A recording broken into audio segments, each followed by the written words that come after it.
இப்போ நம்ம பார்க்க போகிறது ஒரு எஸ்எம்இ ஸ்டாக்கு. எஃப்ஐஐ ஹோல்டிங்கும் டிஐஐ ஹோல்டிங்கும் தொடர்ந்து இன்க்ரீஸ் ஆகிட்டே இருக்குது. எஃப்ஐஐ 4% வச்சுருக்காங்க, டிஐஐ 7% வச்சுருக்காங்க. சேல்ஸு 2024 124 கோடி, 2025 2 மடங்கு இல்லை 350 கோடி, 2024 ப்ராஃபிட் 18 கோடி, 2025 56 கோடி.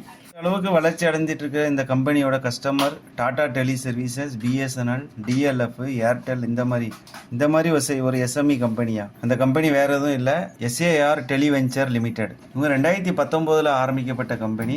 ஆப்டிக்கல் கேபிள் ஃபைபர் பண்ணுறாங்க. 5G 4Gக்கு தேவையான கனெக்டிவிட்டி சர்வீஸ் கொடுக்குறாங்க. இந்திய தொலைத்தொடர்பு அமைச்சகத்தோட பதிவு செய்யப்பட்ட நிறுவனம்.